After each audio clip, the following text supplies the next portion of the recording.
여러분 반갑습니다. JJ 리더입니다. 오늘은 손절에 대해 이야기해 볼까 합니다. 생각보다 많은 분들이 손절에 대해 질문을 해주셔서 영상을 만들게 되었습니다. 손절은 말만 들어도 기분이 별로죠? 저 또한 아직까지도 손절을 할 때면 가슴이 답답하고 기분이 다운되고 그렇습니다. 그러니 여러분들께서 그런 상황에서 어떤 기분일지 충분히 공감이 됩니다. 여러분, 주식에서 가장 중요한 게 뭘까요? 시장일까요? 종목 선정일까요? 매매 기법일까요? 네. 각자마다 여러 가지로 생각하는 부분이 다를 수 있습니다.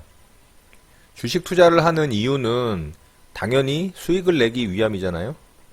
그러니까 당연히 수익이 가장 중요하겠죠. 그런데 수익 내는 게 만만치가 않습니다. 나름 주식으로 수익을 꾸준하게 내는 분들이 있습니다. 그 중에 단타 매매로 꾸준하게 수익을 내는 분들에게 주식에서 가장 중요한 것에 대해 물어보면 10명 중에 8, 9명은 대부분 손절이라고 입을 모아 이야기합니다. 자, 그럼 단타 매매에 있어서 어떻게 손절을 하는 것이 좋은 방법인지 알아보도록 하겠습니다.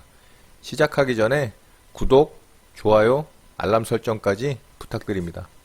자, 바로 차트를 보면서 설명을 좀 이어가 보도록 하겠습니다. 자, 우리넷이라는 종목인데요. 최근에 우리넷과 코이버, 드림 시큐리티라는 종목이 양자 암호 기술에 관련돼서 이슈가 되면서 양자 컴퓨터라는 그런 이슈로 인해서 종목들이 굉장히 강하게 상승을 보여줬습니다. 그 중에 단연 우리넷이라는 종목이 대장주의 역할로 보이고요. 오늘 이렇게 강하게 갭상승을 띄우면서 위로 상승을 줬다가 음봉으로 마감을 했습니다. 자, 분봉으로 들어가서 이 종목에 대해서 제가 좀 설명을 드려보면서 손절 부분에 대한 이야기를 이어가도록 하겠습니다. 자, 우리넷이라는 종목을 보면 아침부터 강하게 시가 갭을 발생을 시키면서 주가가 시작을 했습니다. 자, 시가 이후에 주가를 상승을 시킨 이후에 그 시가 부분을 지지하면서 이렇게 아랫꼬리가 만들어지는 모양이 나오고 있습니다. 자, 이렇단 얘기는 시가를 지지를 하는 강한 매수세가 들어온다라고 볼 수가 있습니다. 자, 그러면 이 종목을 시가 부근 지지로 보고서 이곳에서 매수를 하는 사람들이 있겠죠. 만약에 저 또한 이곳에서 매수를 했다면 손절은 어떻게 잡는 게 좋을까요? 자, 여러분들은 이런 경우에 손절을 어떻게 잡으시나요? 저 같은 경우를 말씀을 드려볼게요. 자, 우리넷이 시가 이후에 밑꼬리를 잠깐 달았잖아요. 그 밑꼬리까지의 가격 격차는 시가가 15.33%, 저가 밑꼬리가 16.42%입니다. 그러니까 갭 차이는 1.1% 정도가 되겠죠. 그러면은 요 구간을 손절 라인으로 잡기는 너무 여유가 없다, 이렇게 볼 수가 있겠죠. 그럼 만약에 제가 이 종목을 이 아랫꼬리 구간에서 시가를 지지할 것으로 예상하고 매수를 했다면 저는 아마 마이너스 한 3% 구간으로 손절 라인을 잡고 대응했을 가능성이 높습니다. 자, 그런데 요 구간에서 먼저 제가 좀 설명을 드려볼게요. 자, 이 구간에서 마이너스 3%를 잡고 대응을 한다라고 말씀을 드렸잖아요. 자, 그러면은 매수하자마자 주가가 이렇게 빠질 수가 있겠죠. 이렇게 빠졌을 때 이 음봉으로 다음 봉에서 마이너스 3%로 스탑로스를 걸어놨다면 이 종목 손절이 나갔겠죠. 자, 그런데 이 종목은 아랫꼬리를 달면서 위로 상승을 줬잖아요. 자, 이런 경우에는 어떻게 대응을 해야 될까요? 이런 경우도 제가 대응하는 방법을 말씀드려 볼게요. 저 같은 경우는 이렇게 아랫꼬리를 달고 상승이 나온 경우라면은, 자, 아랫꼬리를 달고 상승이 나온 경우에 몇 프로까지 상승을 했나 좀 체크를 해볼게요. 자, 3.13%라는 상승률이 나왔죠. 자, 이 아랫꼬리를 말씀을 드린 거예요. 이봉에. 자, 이봉의 아랫꼬리에서 체결이 됐다면 대략 3% 정도, 3.1% 정도의 상승률이 나왔습니다. 그러면은 충분히 2%에서 3% 구간의 단타 매매에 있어서는 수익 구간을 낼 수 있는 수익률이 나왔다라고 봐야 되는 겁니다. 그럼 저라면 2, 3% 구간에서 아마 절반 수익 실현을 했을 겁니다. 그리고 내가 매수한 가격까지 이 주가가 떨어지지 않는 한 저는 바로 제 매수가 본전가에 스탑로스를 걸거나 아니면 한호가 위에다가 스탑로스를 걸고 대응을 했을 가능성이 높습니다. 왜냐하면 수익을 보존하고 수익을 지키기 위해서 그런 매매를 하는 겁니다. 단타 매매는 잃지 않는 것이 가장 중요합니다, 여러분. 잃지 않는 것. 손해보지 않는 것이 최우선이 돼야 되는 거예요. 그 다음에 수익이 되는 거예요. 잃지 않고 손해를 안 보게 되면은 언젠가 어느 종목에서는 수익이 나겠죠. 그렇게 해서 누적 수익을 쌓아가는 그런 방법으로 매매를 하는 것이 가장 이상적입니다. 그런데 대부분 그런 것을 알지 못하는 개인 투자자분들은 이런 구간에서 수익을 크게 보기 위해서 홀딩을 계속하다가 주가가 이렇게 수익이 났음에도 불구하고 하락을 해서 손실을 키우는 경우들이 종종 있습니다. 맞죠? 자, 그런데 이 종목은 다행히 상승을 했어요. 자, 이번에는 이런 구간을 한번 예를 들어볼게요. 자, 저도 이 종목을 이 구간에서 매매를 시도를 했어야 되는데 다른 종목 하느라고 이 종목을 시도를 못 했었어요. 나중에 봤습니다. 자, 여기에 3분봉의 고점이 형성됐습니다. 9시 대략 한 50분 거의 10시 초반까지 이런 작은 박스권을 형성한 이후에 이 작은 박스권을 돌파를 하는 돌파봉이 여기서 나왔죠. 자, 이러면 3분봉 돌파 매매 접근 가능합니다. 자, 이 종목이 만약에 3분봉 돌파 매매로 접근을 했다면 대략 한 요 정도 구간에서 매수 체결이 됐을 가능성이 있겠죠. 자, 그럼 여기서 또 요렇게 수익 구간이 나왔습니다. 그렇죠? 몇 프로 수익이 나왔나 한번 볼까요? 자, 여기서도 대략 한 3.57%의 수익 구간이 발생을 했어요. 그러면 제 경우를 또 말씀을 들어보면 저 같은 경우는 여기서 2% 이상 3% 구간에서 절반 또 수익 실현합니다. 그리고 제가 매수한 이 매수가를 위협하는 요 봉에서 아마 스탑로스로 전량 익절이 나갈 가능성이 높습니다. 아니면 이 위에서 약하다라고 판단을 하고 이 구간에서 나머지 물량을 전량 익절을 했을 수도 있습니다. 그거는 개인들의 욕심의 크기에 따라서 달라지는 겁니다, 여러분. 여러분의 욕심이 이 이상 더 갈 거라고 생각을 한다면 여기까지 보고 있는 과정에서 떨어진다면 내 생각과 다르게 반대 방향으로 떨어진다면 반드시 여기서 이 구간을 깨는 라인에서는 여러분들이 손해를 나지 않게 손실이 나지 않게 익절을 하셔야 되는 겁니다. 손절이 아닌. 무슨 말씀인지 이해되시죠? 자, 그렇게 해서 만약에 여기서도 매매를 마무리했다면 어쨌든 수익으로 마무리가 됐겠죠. 중요한 거는 수익이 쌓여가야 된다는 거를 꼭 염두에 두시기 바랍니다. 자, 그리고 한 가지 이제 또 다른 거를 말씀을 드려볼게요. 자, 이 종목이 이렇게 움직이다가 저 같은 경우는 여기서 또 이 종목을 봤었거든요. 자, 여러분들과 제가 공유한 영상 중에 이제 정거장 매매법이 있잖아요. 자, 요 구간에서 이제 정거장 매매법을 적용을 해서 매매를 해볼까도 생각을 했었습니다. 자, 요 봉에서 돌파가 나왔죠. 자, 요 봉입니다. 요 봉. 자, 정확하게 지지저항 라인은 요 자리입니다. 자, 그러면 요 봉에서 돌파가 나왔습니다. 이 캔들과 이 캔들 두 개를 합친 거래량을 보면은 이 종목 충분히 여기서 매수할 수 있습니다. 16,950원 정도에 매수했다라고 가정을 하면 여기서도 이렇게 수익이 났을 가능성이 있어요. 자, 그러면은 여기서도 대략 한 4%가 좀 넘게 수익이 나네요. 그런데 저는 매매는 하진 않았습니다. 근데 지금 말씀드리려고 하는 건 뭐냐면 손절 부분이니까.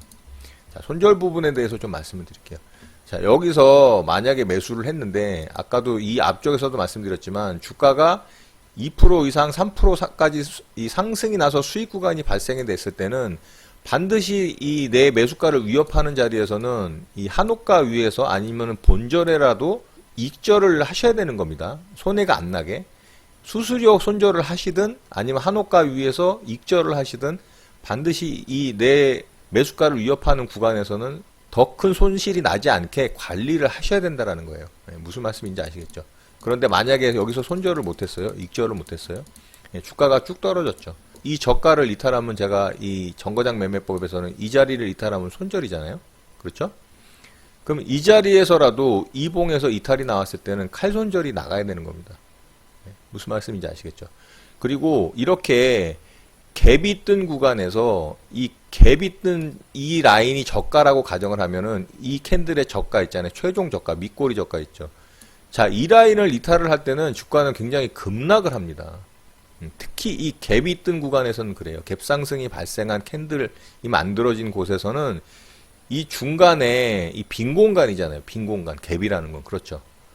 제가 HLB 종가 베팅 설명드리면서 상승을 하는 구간에서 종가 베팅 캔들이 이렇게 나왔을 때 이쪽에서 하한가로 이렇게 갭이 발생을 하면서 이렇게 하한가로 가는 공간이 있을 때 이런 공간은, 이런 빈 공간은 진공 구간이라 그래서 어떻다 그랬나요? 상승하기가 쉽다 그랬죠. 물려있는 매물이 없기 때문에. 자, 반대로 이렇게 시가 갭이 발생했을 경우에는 이 공간이 빈 공간이 되는 거예요. 전일 종가에서 당일 시가가 만들어졌을 때 이 공간은 빈 공간이 되기 때문에 빠르게 하락할 수가 있어요. 빠르게. 빈 공간은 굉장히 빠르게 상승하거나 빠르게 하락할 수 있는 특징을 갖고 있습니다. 그래서 이런 자리, 갭이 발생을 해서 만들어진 최저가를 이탈을 할 때는 그 자리는 정말 칼같이 손절을 하셔야 됩니다. 안 그러면 이렇게 크게 손실이 납니다, 여러분. 아시겠죠? 그래서 지금 말씀드린 내용에서 두 가지를 생각을 하시면 됩니다. 첫 번째는 매수 이후에 수익 구간이 발생을 했을 때는 플러스 2%나 3% 구간에서는 절반 정도 이익 실현을 하는 게 심리적으로 안정이 되고 또 매매를 운영하는데 유리하다. 그리고 반드시 수익이 난 구간에서는 내 본전가를 위협하는 하락이 발생을 했을 때 반드시 수익을 지키는 매매를 하셔야 된다. 본절 익절이라든가 한호가 위에서 스탑로스로 익절을 하는 그런 매매 방식을 취하시는 게 유리하다. 그리고 또 한 가지, 이렇게 갭상승이 발생한 종목에서 당일 갭상승을 일으킨 이후에 최저가를 이탈하는 그런 캔들이 발생을 했을 때는 칼같이 손절을 해야지 큰 손실을 막을 수 있다. 자, 이 부분을 꼭 기억해 주시기 바랍니다. 자, 이번에는 제가 좀 다른 종목을 가지고 좀 설명을 드려볼게요. 자, 삼성출판사라는 종목입니다. 삼성출판사 굉장히 강하게 움직였죠. 자, 삼성출판사도 한번 여기서 볼게요. 자, 삼성출판사도 전일 상한가가 들어가고 이곳에서 갭이 발생을 했죠. 그리고 아침에 혼조세를 보이다가 만들어진 저점이 여기 있습니다.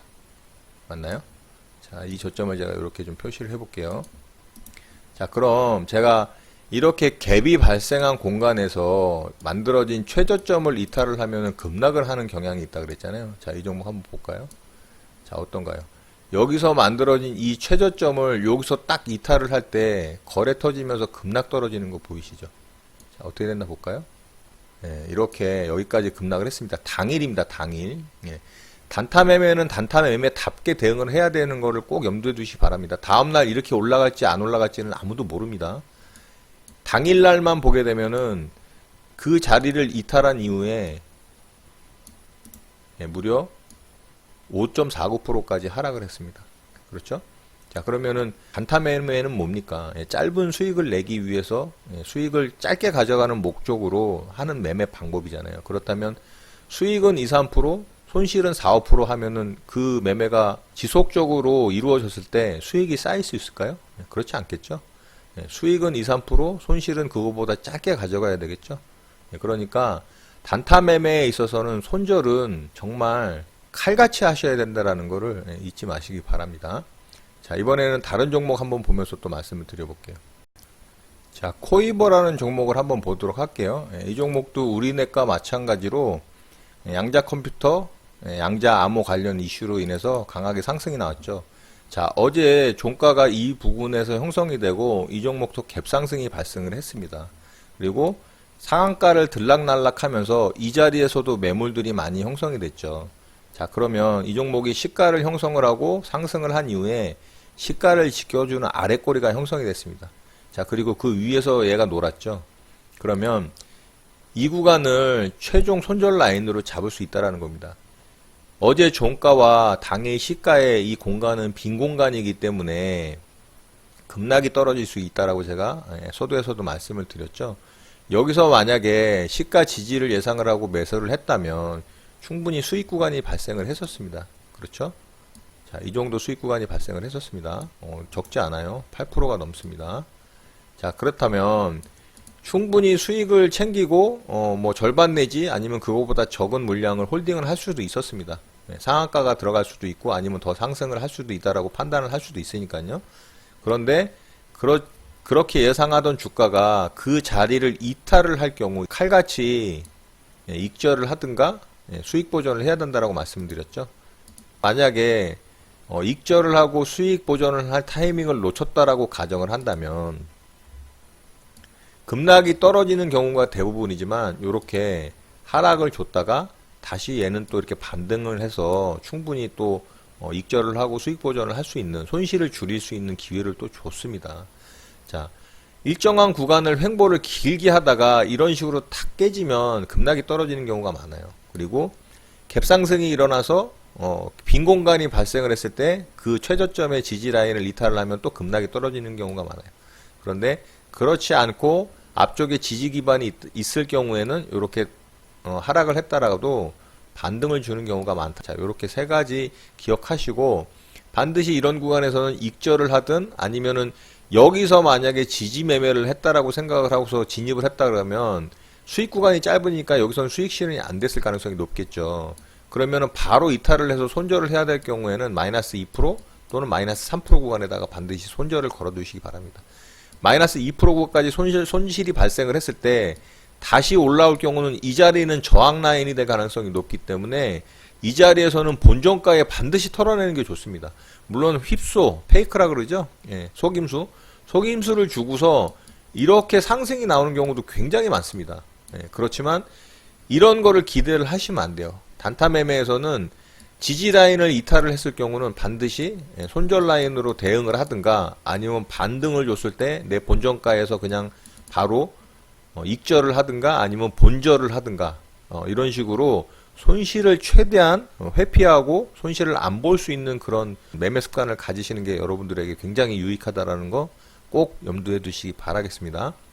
자, 이렇게 해서 단기 매매, 단타 매매에 대한 내용은 이렇게 손절 부분을 제가 어떻게 가져가는지, 어떻게 대응하는지에 대한 부분을 여러분들께 설명을 좀 드려봤고요.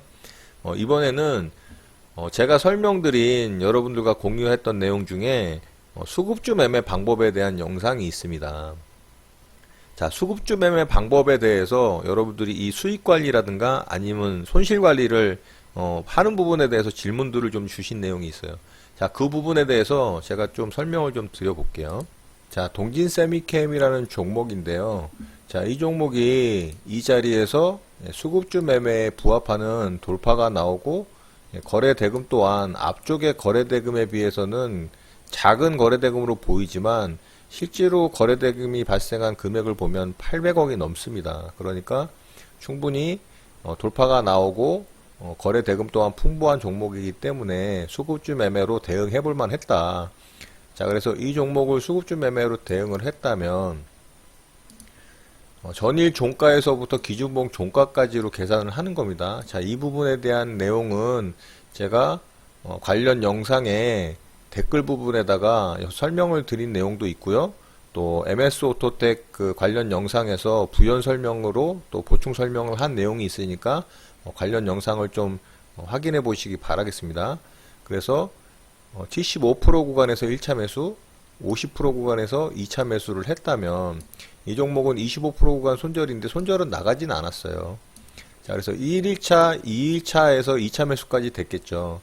자, 그러면은 목표가는 전일 이 기준봉 종가가 아닌 75% 구간과 종가의 이 가운데 부분이잖아요. 근데 얘가 여기서 두호가 차이로 목표가를 안 주고서 좀 하락을 했어요. 그래서 여기서 저도 매도가 안 됐고요. 다음날 좀 약하다라는 판단이 들어서 저는 이 구간에서 제가 전량 이 익절을 좀 체결을 했던 기억이 납니다. 이 구간에서 체결을 했나 아니면 이봉의 시가에서 체결을 했나 그랬을 거예요. 자, 그런데 홀딩을 했던 분들이 있어요. 홀딩을 했다면 이런 구간에서 질문을 많이 주셨어요. 이봉 구간에서 이거 수익 실현이 안 됐다. 어떻게 해야 되냐. 이렇게 얘기를 하셨는데 사실 목표가는 이 봉에서 오긴 왔습니다. 예, 그런데 제가 이 부분을 좀 말씀을 드릴게요. 가장 확률이 높은 구간은 1일차에 매수가 돼서 바로 수익이 나는 게 가장 확률이 좋아요.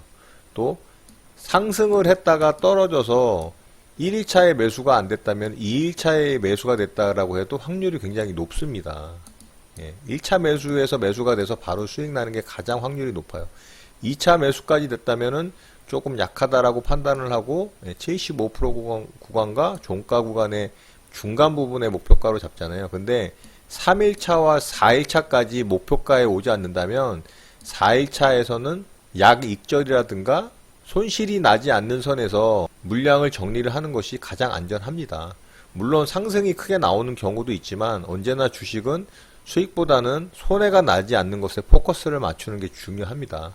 그리고 만약에 4일차까지 홀딩을 했다면 5일차에서는 최대한 손해를 보지 않는 선에서 수익이 났다면 수익을 짧게라도 챙기고 나오는 방법을 취하시는 게 가장 안전합니다. 왜냐하면 5일차가 지나게 되면 이 5일선, 우상향하는 5일선이 이탈이 될 가능성이 높아요. 그러면 단기에 이 종목을 매수했던 사람들이 손절을 하는 경향들이 많습니다. 물량을 내놓는 경향들이 많아요. 그래서 주가가 하락할 가능성이 높아집니다. 그러니까 5일차까지는 주식을 보유하지 않는 게 가장 좋습니다. 안전하게 수익 구간이 발생을 했다면 수익을 챙기는 게 가장 좋습니다. 아시겠죠? 그래서 수급주는 이렇게 매매 대응을 하시면 되고요. 2일차, 3일차에 만약에 손절가에 온다면 반드시 손절을 하셔야 됩니다. 이 부분 꼭 기억하시기 바라겠습니다. 여러분들의 손절의 기준이 분명히 있으실 거예요. 제가 설명드린 부분은 저에게 최적화된 방법이고 제가 하는 방법이기 때문에 여러분들은 제가 설명드린 부분을 여러분들께 최적화시켜서 가장 유리한 그런 손절과 익절 방법으로 삼으시면 됩니다. 아시겠죠? 자, 이렇게 해서 오늘 영상은 마치도록 하겠습니다. 오늘 하루도 마무리 잘 하시고요. 늘 행복하시기 바랍니다. 여러분의 구독과 좋아요는 언제나 영상 제작에 큰 힘이 됩니다. 감사합니다. JJ 리더였습니다.